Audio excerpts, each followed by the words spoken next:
All right. Good morning, everybody. Great to see you all.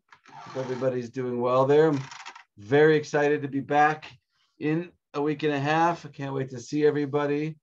2 weeks from today, we'll be learning live in the center, which will be amazing. We'll do something related to Pesach, Passover related.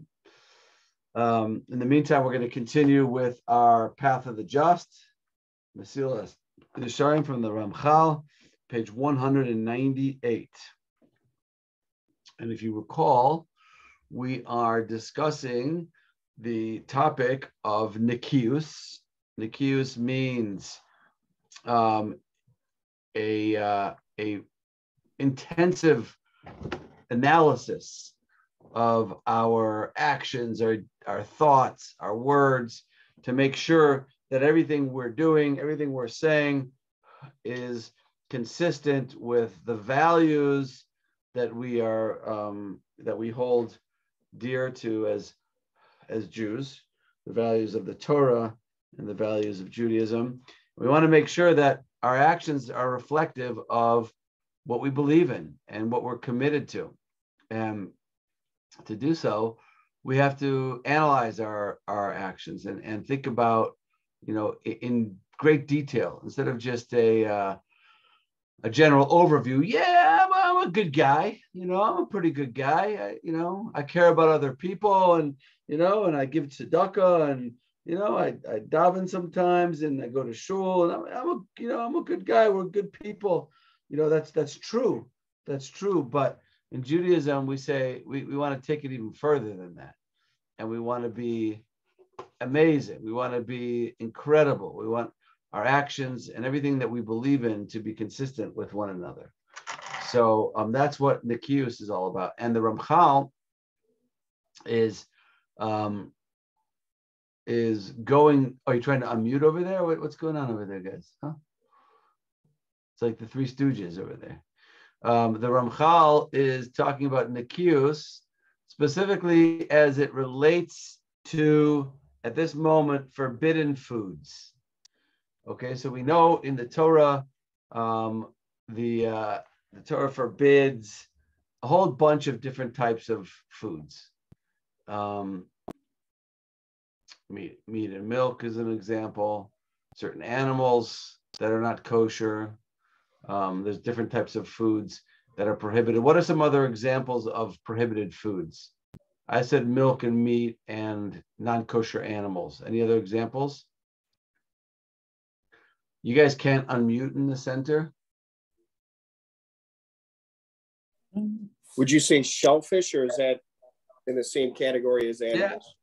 Yeah, we can give that its own category. I'm happy to put that in a separate category. So shellfish or fish in general need to have fins and scales in order to be kosher. So any fish that doesn't have fins and scales, that would include shellfish. What about some other things that are non-animal products? There you go. Insects. Okay, insects. Good. Certain plants, I'm sure you can't eat. Plants. Which plants can you not eat? Poison ivy. Okay. I guess that's true technically, because you can't do anything that's going to harm yourself.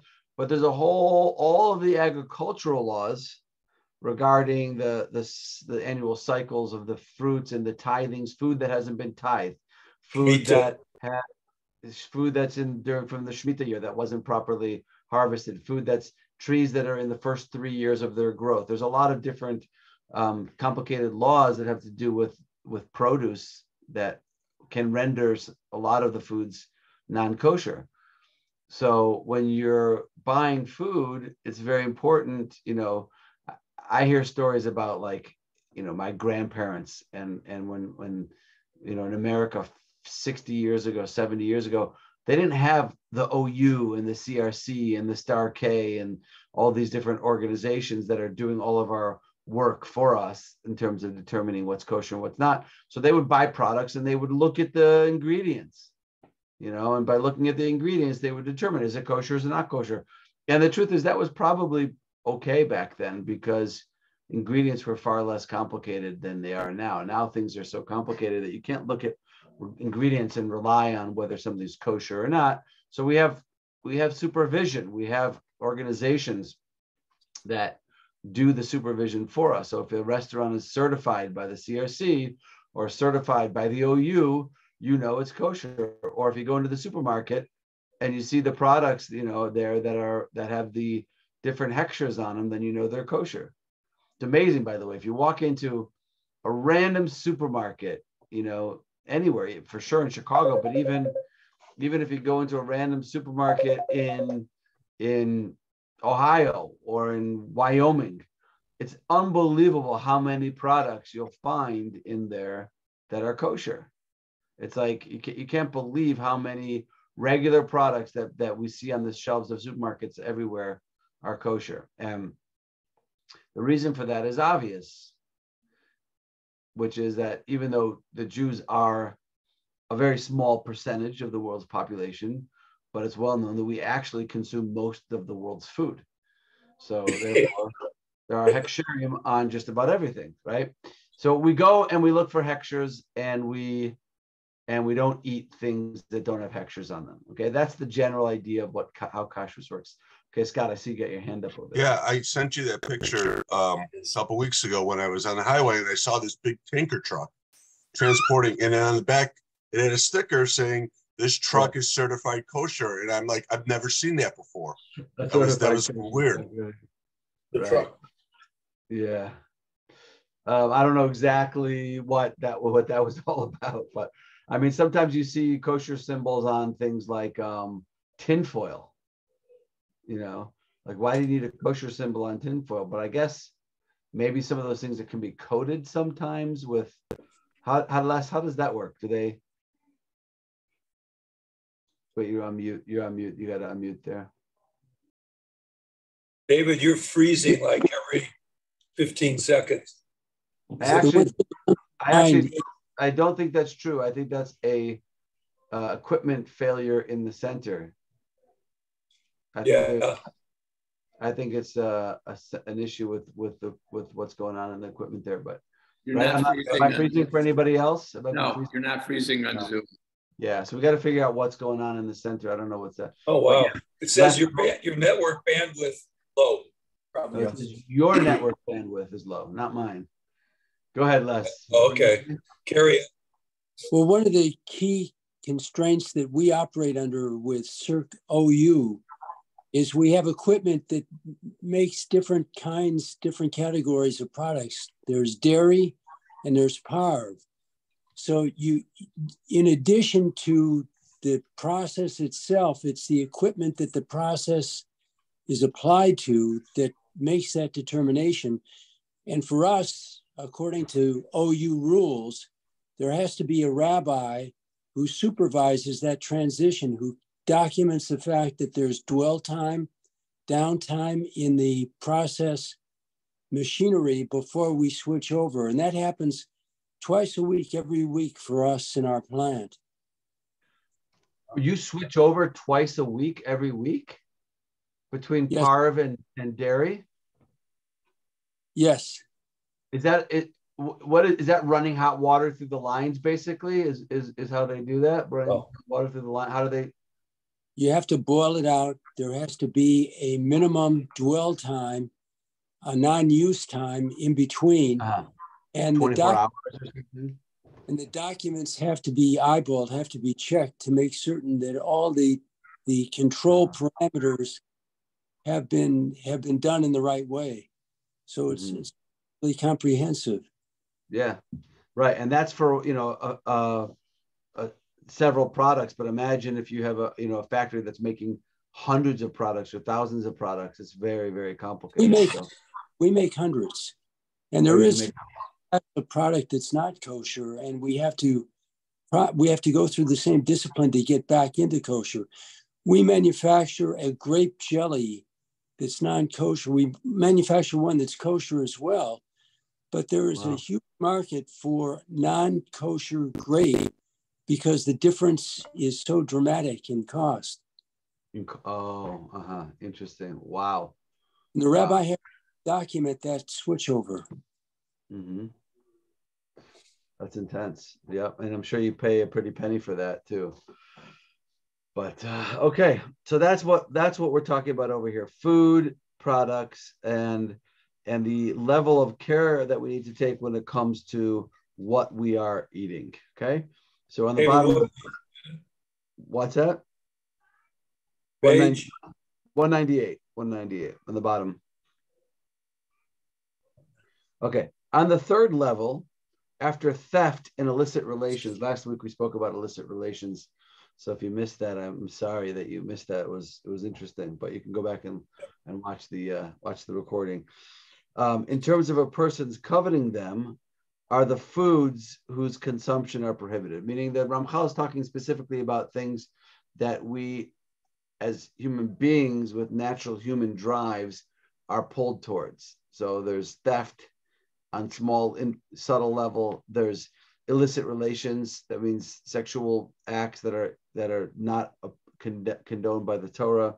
And the third one is food, right? It's a major drive that we all have, and it's something that we have to address. So whether regarding the non-kosher foods themselves, right? So straight out non-kosher food, or regarding the mixtures of kosher and non-kosher food where the ratios are forbidden, or regarding the consumption of milk and meat, or forbidden fats, or blood, or even kosher animals.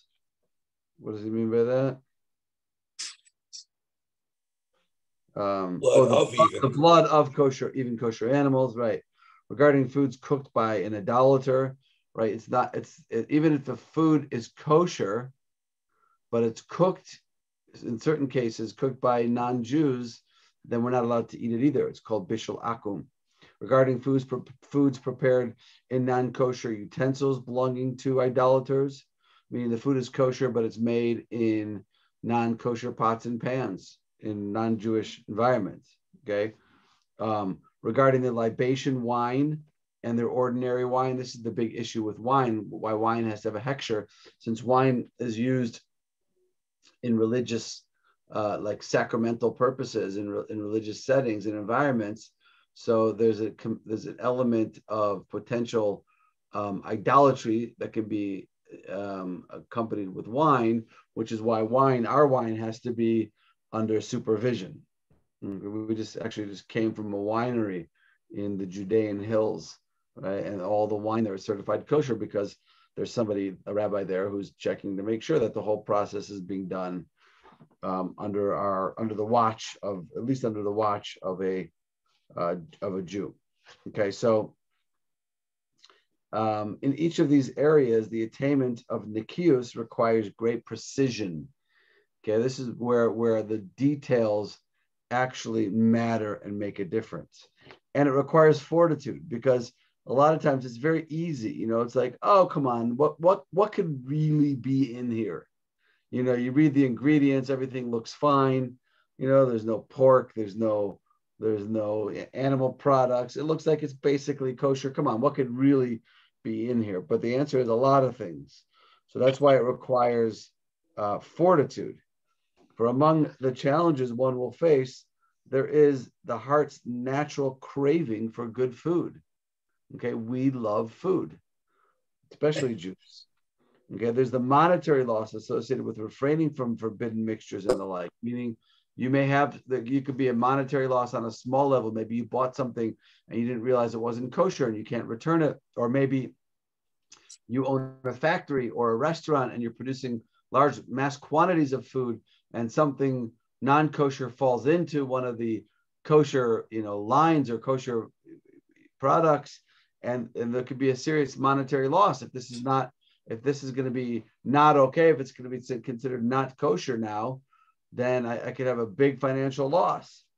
And there's the fact that the details of nikias in these areas are numerous, as are there many laws. It's a very detailed, complicated area of halacha that requires a lot of knowledge and a lot of attention to specific details, right? When that rabbi comes into Les's factory, he's not just walking in and, like people think, the the rabbi blessed the food or the rabbi blessed the factory and that makes it kosher. No, he's looking at ingredient lists and he's checking up everything that's going in there. And there's amount of times that the things have to sit not being used. It's very, very detailed and complicated. And in our plant, whenever there's a visit, there always has to be a departure shear in my office just between him and me. Okay, I'm sure you demand that of him, right? You know, if he's gonna if you're gonna pay him as much as you're paying him, you got to get your money's worth. Well, I have to prove to my own satisfaction that he's Jewish. Okay. David, He probably walks out of there and says, "Why do I need to be here? We got this rabbi who owns the place. Let him do the hashgacha." Yes. I'm into that all the time. Is there a 160th? There are a lot. I mean, that's one of probably 10,000 detailed laws that go into what can be kosher and what cannot be kosher. But yeah, I mean, there's, a small amount is okay, a larger amount's not okay. So it's very, very, very complicated. So the laws are as very numerous, right? And which are known and which are clarified in the books of the halachic decisors. I mean, there are entire volumes and volumes and volumes of books that go into the details of kosher. It's very, very complicated. So despite the challenge, it is vital to meticulously observe these laws. Okay, so on one hand, the laws of kashrus are very complicated, very detailed, challenging, and very tempting in a certain way to ignore or to sort of disregard, but at the same time, they're incredibly, incredibly important, not just important to observe in general, but important to observe in great detail, meticulously. One who is lenient with these prohibitions in an area where the sage is said to be stringent is actually corrupting his soul. Now, let's pause here for a minute and talk about this, okay? What's the issue with kosher? What's the issue with non-kosher? And we've talked about this a lot, and I think it's, you can never really reinforce this enough and drive this home enough.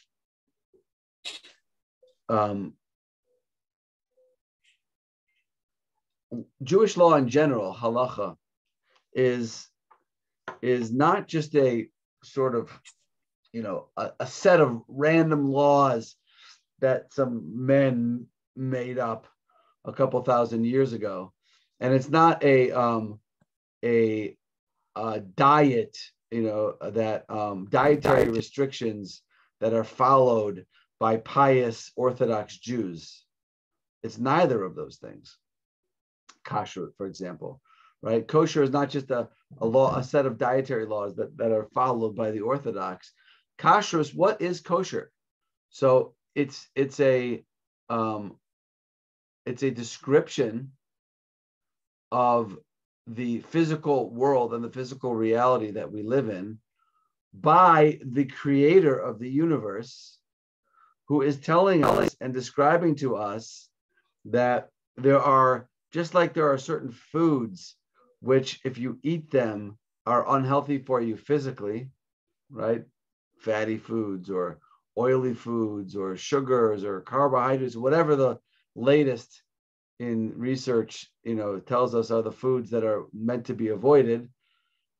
So too, there are foods which are dangerous to us as Jews spiritually. And they affect our neshama. They affect our soul and the ability of our soul to do its job, which is to connect to Hashem. That's the job of the neshama. The soul is like a modem. It's like this connecting device that Hashem put inside of each of us, which is the only way that we're able to interact or interface and connect with our creator, with the creator of the universe.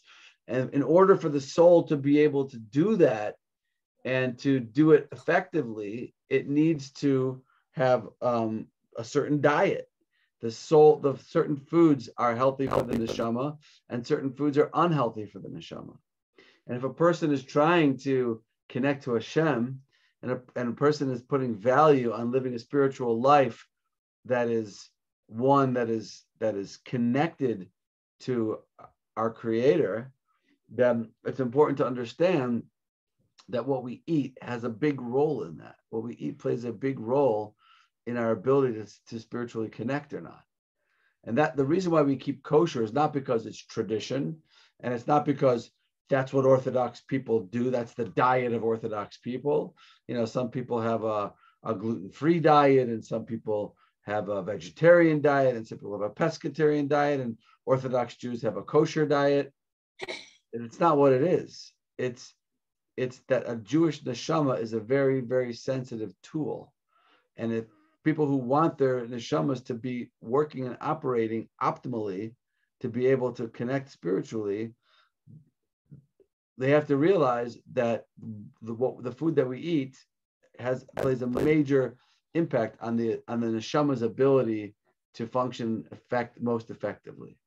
So that's why kosher is such an important thing. You know, there's an old debate in the you know, kind of outreach rabbinical circles. You know, if you're working with somebody who expresses a desire to start becoming more observant and start taking on more mitzvahs and start, you know, becoming more committed to halacha, what area should you encourage them to start with? What do you think? Where would you tell somebody, you know, on their religious journey, what would be your suggestion for where they should start focusing their attention of trying to, you know, follow halacha, follow Jewish law, follow the Torah law? There's no right answer here, by the way. Les?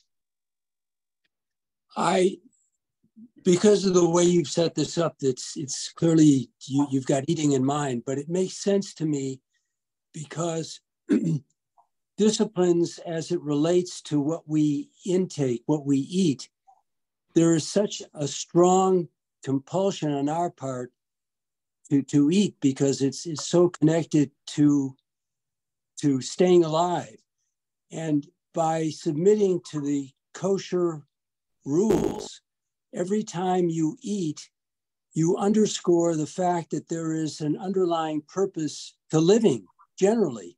So it's something which occurs every day, multiple times a day. And it would seem to me that it's that kind of sensitivity that would facilitate a movement into the whole area of being an observant Jew. Okay, great. And I would definitely agree with that. But I'll tell you why I agree with that in a minute. But let's see if there's anyone else have any other thoughts. Yes, Father. I would give up frosting and fillings because that's what I would tell people to do. And then I would say no pork, frostings and fillings, and then pork and you know, seafood and the stuff that's blatantly not kosher. That would be a way to start. Les, do you have any comments on that? David? David? Well, I'd hang it up. David? Wait, hold on one second. I agree with your father because I know what goes inside the frostings and fillings. Nice. Yes, Mom. I think that's ambitious to ask people to go from nothing to keeping Shabbos, to keeping kosher. I would say lighting candles, having Shabbat meals in your home, things like that. I think they're baby steps. I think going from nothing to keeping a kosher home is, except for me, a huge undertaking. Yeah. No, that's not what I mean. Just, I'm not saying keeping kosher. I'm saying giving up the blatant. Well, let's unkosher stuff. I think the food realm is a way you can take baby. Yeah. So okay, so a lot of things were said just now, but the real answer is it depends on every person, right? Because you don't want to. Generally speaking, you encourage people to take on things that they're ready to take on. And not everybody is the same. Some people might be easier to take on prayer. Some people might be easier for them to take on Shabbat. Some people might be easier for them to take on kosher, right? So that's there's no one answer to where you would start telling somebody to start their process. And in addition to that, wherever they start their process, whether it's, let's say, take the two examples of Shabbos and kosher, in either scenario, you would encourage them to start with small steps. So for Shabbos, it would be like you said, Mom, which is lighting candles and having people over for Shabbat dinner, that kind of thing, right? That would be a place to start. Within kashrus, you could say, buying products and bringing products into your home that have a hechsher. It doesn't necessarily mean I'm going to have separate everything and separate this and separate that, but it means that the food that I bring into the house, I'm going to make sure it's kosher. Buying kosher meat, let's say, instead of buying non-kosher meat, is a good place to start. But the truth is that I would actually really, based on what we're saying now, I would say that the area of kosher, exactly, which detail of kosher you start with is up to you. But the area of kosher is definitely, there's an argument to be made that that's the place to start. And the reason for that is because, let's say you're starting to keep Shabbos, or you're starting to pray every day with a minyan, or you're starting to whatever, do other things, but you're not investing in the area of kosher. Well, then there's an inherent problem, because you need your neshama to be healthy and strong in order to make the connections that all the other mitzvahs are meant to make. So if you're working on kosher, and it doesn't have to be, I kosher my house and I only eat in kosher restaurants, that's a huge step. But if you start with like, okay, you know what, I'm not going to eat non-kosher meat, or I'm going to give up shellfish, or I'm going to make sure that the products that I bring into my home have a hechsher on them, or whatever. You start with something small, but that is having a direct impact. Nothing is all or nothing in Judaism. So if I'm eating, let's say, 10 pounds of non-kosher food a week, and now I'm only eating 6 pounds of non-kosher food a week, so my neshama is that much healthier than it was before. And because it's that much healthier, it's that much more able to connect to Hashem. And once my neshama is connecting to Hashem, then automatically I'm going to be drawn towards things like Shabbos and prayer and other things as well.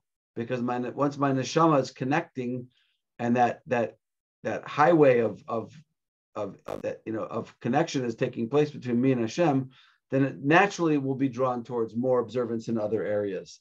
So kosher is definitely an area that's very, very worth investing in when one is trying to up their game and develop their spiritual journey. And you start with something small. You eliminate something, and after that's, you've been doing that for a while and you feel comfortable with that, and you're no longer feeling threatened by that, then you eliminate something else. And you do that for a while. So maybe you start by eliminating shellfish. I'm not going to eat, I'm giving up shellfish, which can be very hard for people, but you give that up for a period of time. And once that's like deep into enemy conquered territory, it's no longer in the enemy territory, it's in the conquered territory, then you take on something else. You can't stop there. You move on to the next thing. I'm going to give up milk and meat, or I'm going to give up, non-kosher meat, or whatever it is. And you move forward slowly. But the area of kosher, the area of kashrut, is a very important one, because it's reinforcing the health and the strength and the purity of your soul to be able to connect to lead you to do the other mitzvahs as well. So that's what he means here when he says one who is lenient with these prohibitions in an area where the sage is said to be stringent is actually corrupting his soul. Mashchis lenafsho. He's affecting his neshama directly. It's a direct impact on the neshama. And that's why it's such an important area to work on. And again, I just want to say, I hope this doesn't sound judgmental, or I hope this doesn't sound like, the rabbi, the Orthodox rabbi saying that everyone has to eat kosher, it has nothing to do with being Orthodox or not Orthodox, right? It has to do with that until we can accept and come to grips with the fact that halacha is not just a set of rituals that religious people do, but it's a description of the metaphysical reality, the spiritual reality that we live in, then we're good. Then we're really gonna our journey hasn't really begun yet. Our journey hasn't really begun yet until we can say, okay, you know what the Torah is describing here, and what the Talmud and the rabbis are explaining to us over here is a spiritual pathway that the infinite creator of the universe gave us Jews so that we can connect in the way that we are able to and meant to connect. Now, it's a huge journey, and it's very difficult for me, and I'm going to slowly take things on as I feel ready for them, right? But as long as we think in our minds that Jewish law and halacha are these rituals that Orthodox people keep, then we're haven't really begun the journey yet. So that's just an important thing it's hard to put into words what I'm trying to say, but it's an important, very important notion. Rabbi? Yeah. Can you articulate, I mean, you're about Shuvah yourself, and can you articulate like what you've gone through in some way, like to define what a connection is? What kind of like closeness that you've achieved? To give us some kind of like frame of reference. So it's a good question.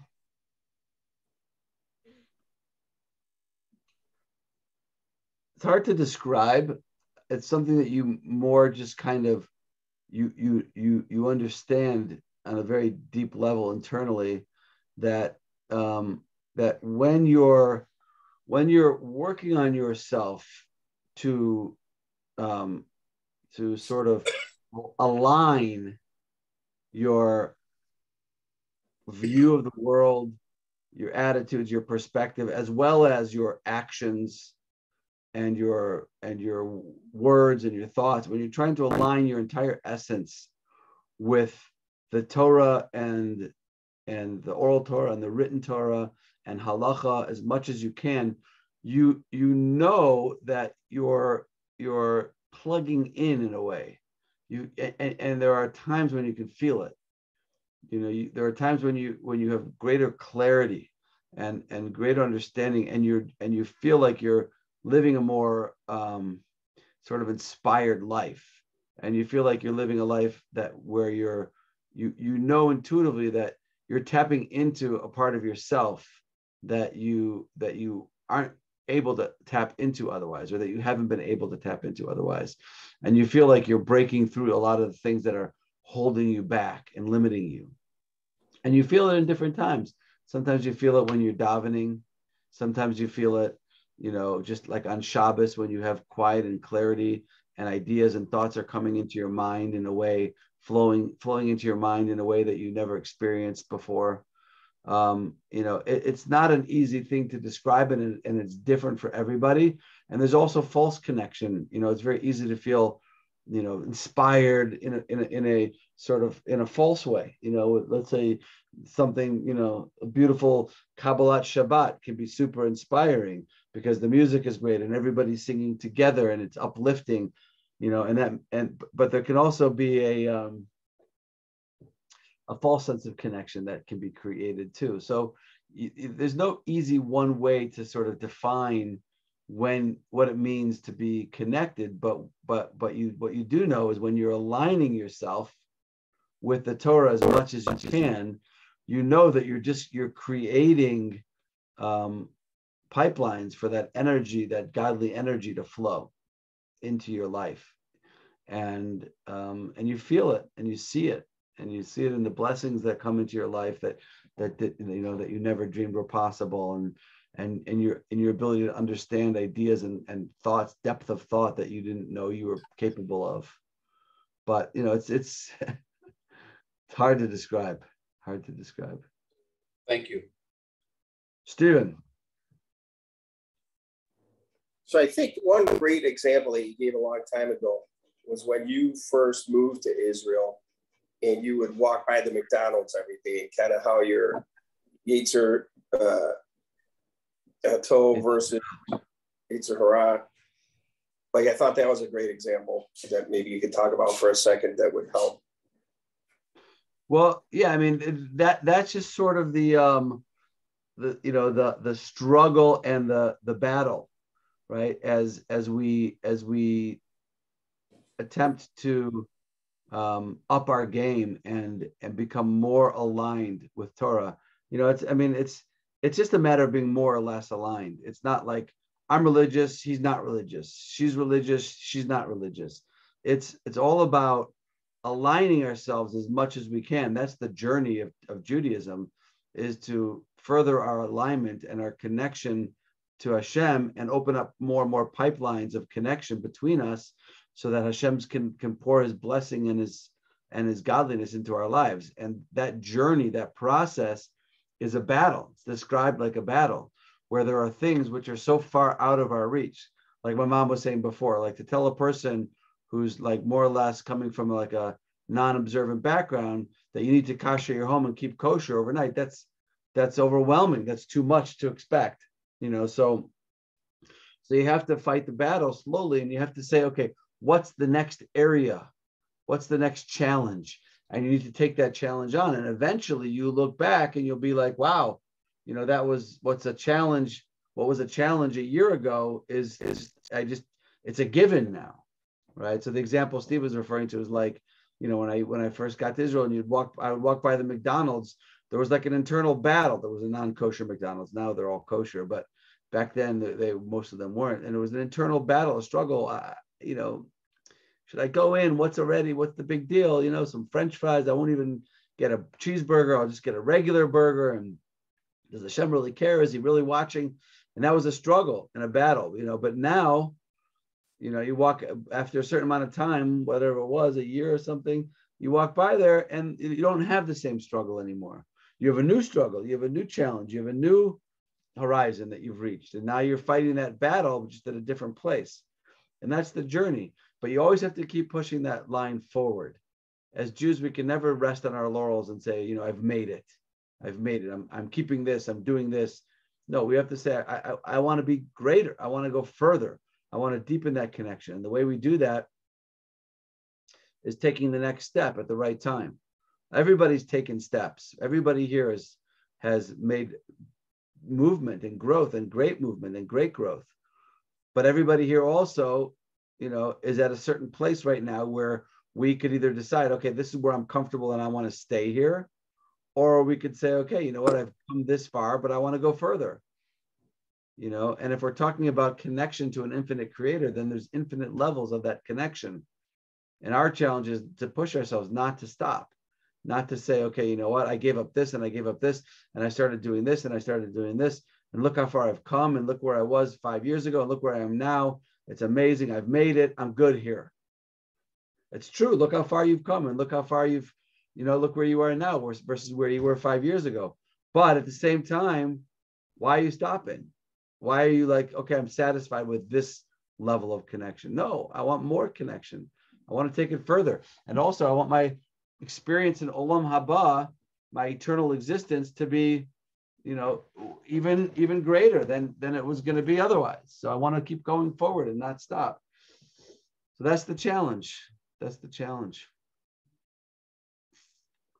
Okay.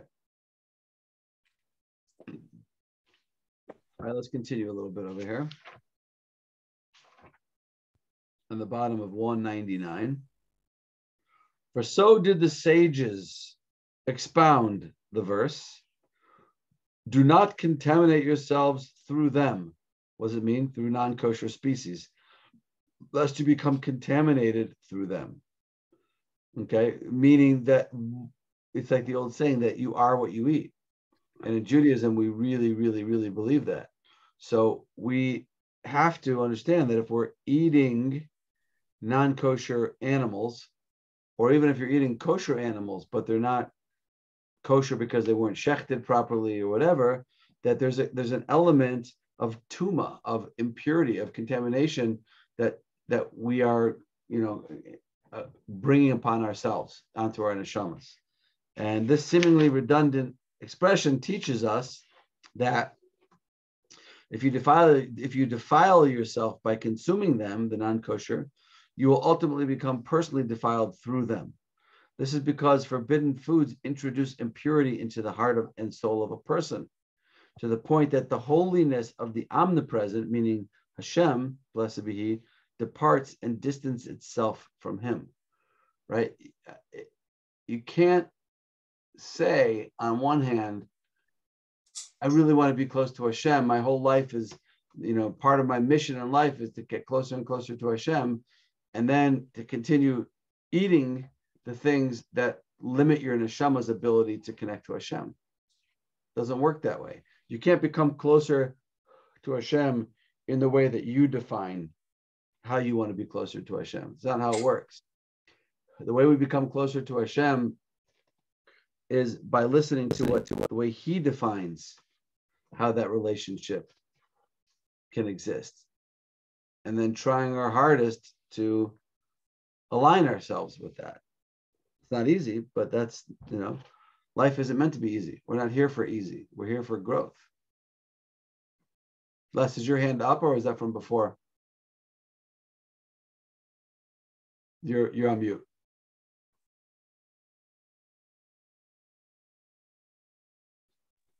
I was thinking of something that has been very relevant for me, that ties into what you were describing as the kind of process to becoming observant.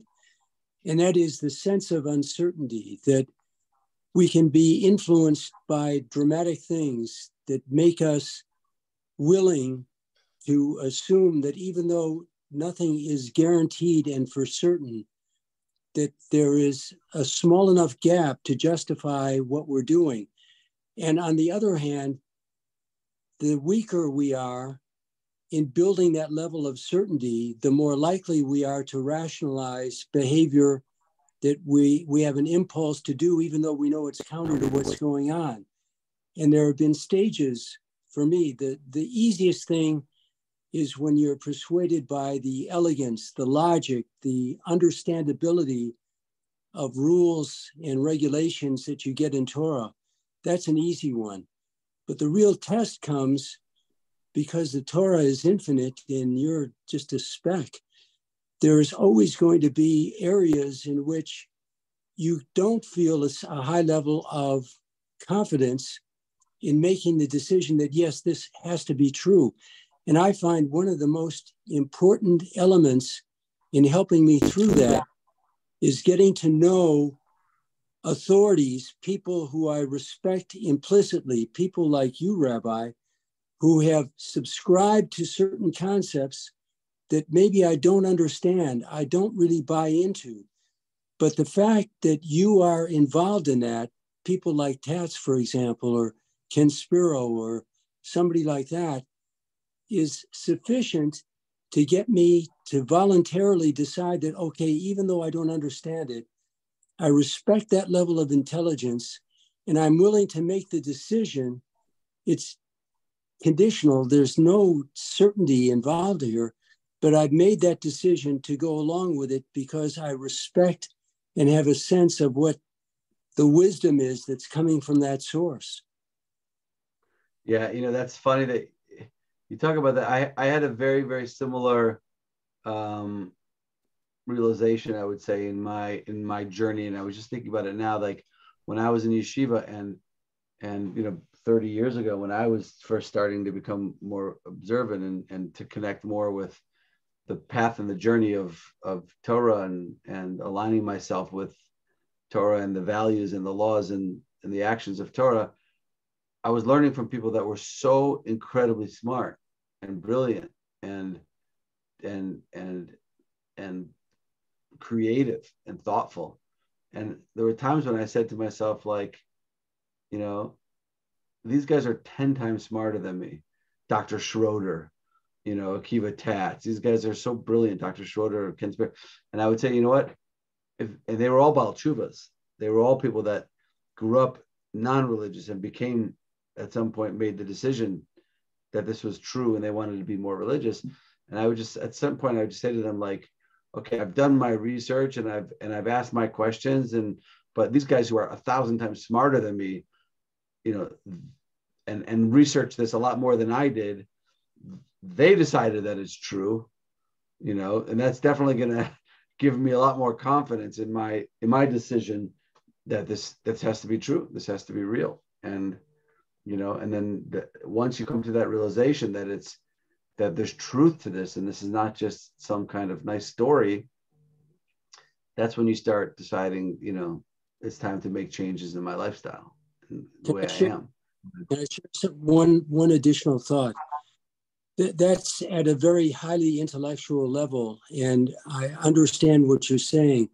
There have been 2 occasions that I'm thinking of that fall into this category that aren't intellectual, that have been really, I think, formative in my own journey. And both of them occurred on trips to Israel with you.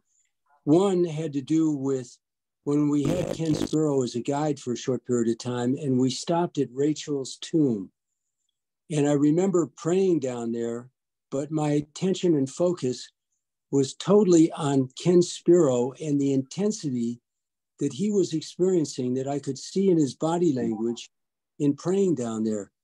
The second, and that was encouraging me to make that leap. The second was when we were at Shiloh and you went off by yourself about 100 yards away and you were davening by yourself. And I couldn't help but watch you through that entire period of time because your focus and intensity was very influential in getting me enmeshed in something where there was uncertainty, but something that I was willing to commit to. Wow. Thanks, Les. I remember that day. That was a great day. Great day. Yeah. Amazing. Okay.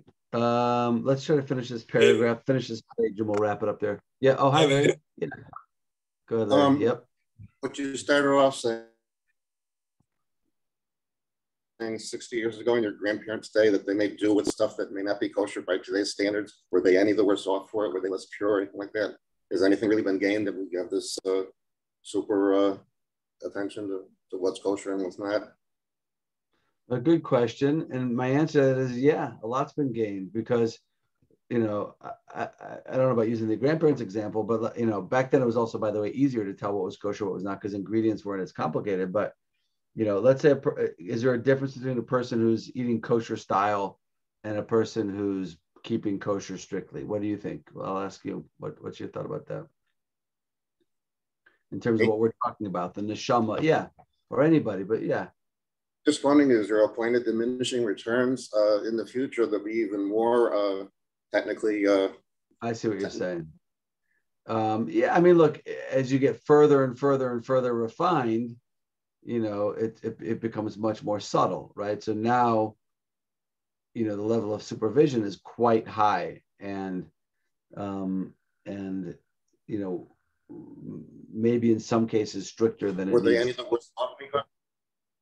Were they any the worse off because it wasn't as so strict in their day, back in the day? It depends. If they were, I don't know how to answer that, because if what they were eating was actually totally kosher, then no, they weren't any worse off. But if in their, you know, estimation to the best of their ability, they were estimating, you know, and getting as close as they could at the time without supervision to eating kosher. But if in fact the food that they may have been eating actually wasn't kosher, then to whatever degree what they were eating was not kosher, it was having this spiritual impact on their negative impact on their neshamas, you know. So it's hard to know. I mean, you know, the more careful we are, you know, to make sure that what we're eating is kosher, the more you know, the more our neshamas are being safeguarded and protected from the negative effects of the non-kosher food. Rabbi, question. Yeah. And I think it says in the Talmud somewhere that if you have a pot of chicken soup and 1 drop of milk goes in it, as long as it's 60th. Well, yeah, I know, 1/60th of the content of the total, then you don't have to throw it out. Then it's okay. It's kosher. You can use it. So that is a small amount, but yet that's comparable to maybe some chemical that we put in a can that is so minuscule that it doesn't affect the kashrut. So how do you reconcile that? Look,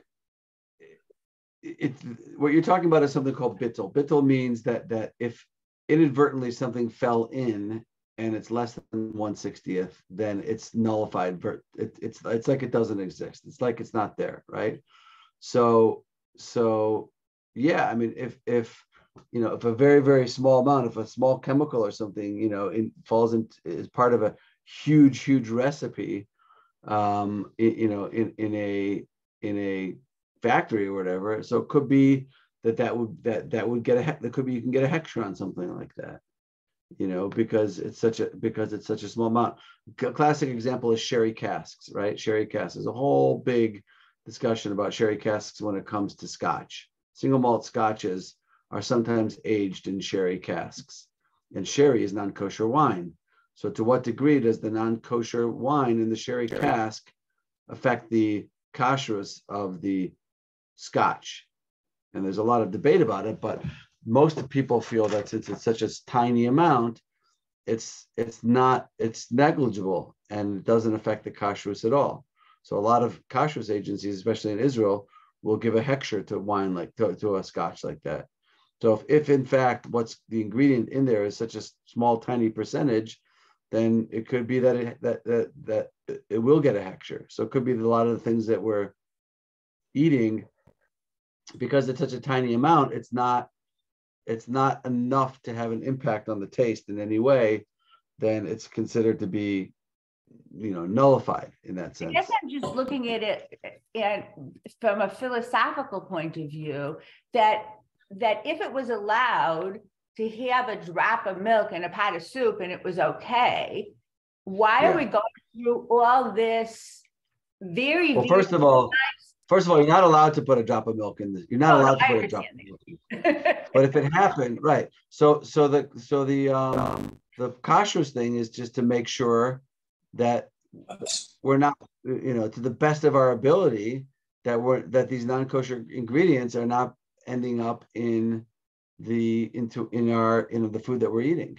But of course, to some degree, it's inevitable that it's going to happen. There's going to be some. It's not perfect. It's not 100% perfect, but it's us taking the best precautions that we can.